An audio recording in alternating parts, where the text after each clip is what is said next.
দিব্যি শুয়ে শুয়ে ঘুমাচ্ছিলাম, হঠাৎ করে বড়মশাই এসে বললে, এই ওঠো ওঠো ওঠো, বকখালি যাবে? আমি জিজ্ঞেস করলাম কখন, বললো এক্ষুনি। আমি না বলাতে দেখলাম রেগে আগুন। বলল, এবার কোথাও যাওয়ার সময় বলো, তখন দেখব। আচ্ছা তোমরাই বলো, একটা ছোট বাচ্চা থাকলে এইভাবে হুটহাট করে কোথাও বেরোনো সম্ভব? উনি বললেন উনি নাকি সব ম্যানেজ করে নেবে। অজ্ঞতা বেরোতে হলো। বড্ড দূরের পথ তো, তাই বাবুর জল নেব বলে এই দোকানটাতে দাঁড়িয়েছিলাম। দেখলাম কাকিমাটা অনেক রকম মাছের চপ ভেজে রেখেছে। ভাবলাম তাহলে কিছু টিফিনও করে নেওয়া যাক। আর দুরকম মাছের চপও ট্রাই করে নিয়েছিলাম। যাই হোক, চপগুলো কিন্তু অসাধারণ ছিল। এটা কিন্তু পরের দিন সকালের ভিডিও। যেহেতু পৌঁছতে পৌঁছতে অনেকটা রাত্রি হয়ে গেছিল, তাই আর ভিডিও করা হয়নি। সকাল সকাল আমরা বেরিয়ে পড়েছিলাম সাগর পাড়ে সমুদ্র দেখতে। আর এই রাস্তাটাকে দেখো, কি সুন্দর না? বেশ ভালো লাগছিল কিন্তু যেতে।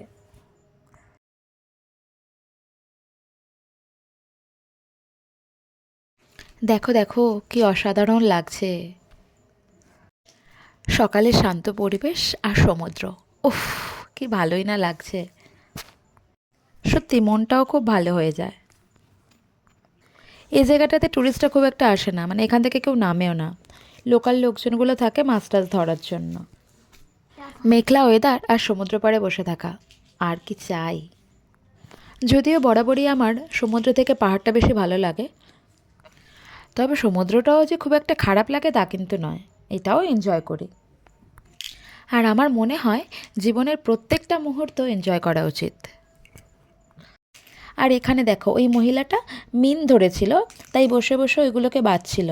মিন ধরাটা আমি এক্স্যাক্টলি খুব একটা জানি না, তবুও বলছি, মানে মাছগুলোকে ধরে ছোট্ট ছোট্ট মাছগুলো অন্য জায়গাতে চাষ করা হয়। সকাল সকাল ছেলেটাকে তুলে নিয়ে চলে এসেছিলাম। যদিও কোনো বিরক্তিবোধ করেনি, তবে আনন্দই পেয়েছে। সকাল সকাল সমুদ্র দর্শন করছে না। ওর দর্শন মানে কি, একটু নামতে দিলে ভালো হয় আর কি। এমনিতেই তো জল ঘাটার ওস্তাদ, আর বাচ্চারা তো জল পেলে আর কিচ্ছু চায় না। যাই হোক, এখন তো আর নামানো যাবে না, আবার পরে আসবো, এসে নামাবো। সকালটা কিন্তু সুন্দর কাটলো, একটু ঘুরে নিয়ে আবার নিজেদের রুমে ফিরে গেছিলাম। দুপুরে লাঞ্চ সেরে একটু বেলাবেলি বেরিয়ে পড়েছিলাম, কেননা আবার বিকেলবেলা বাড়ি ফিরতে হবে। আর এই সি বিচটার নামটা আমার এক্স্যাক্টলি ঠিক মনে নেই, যেহেতু আমি অনেকটা লেটে এডিট করছি তো, তাই নামটাও ভুলে গেছি। তবে সি বিচটা কিন্তু দুর্দান্ত ছিল। প্রচুর ফুল গাছ লাগানো ছিল রাস্তার দুদিকে, আর সাথে রোডোডেনড্রন গাছগুলোও ছিল। আর এটা দেখো, এটা কিন্তু টোটালি ম্যানগ্রোভ ফরেস্ট।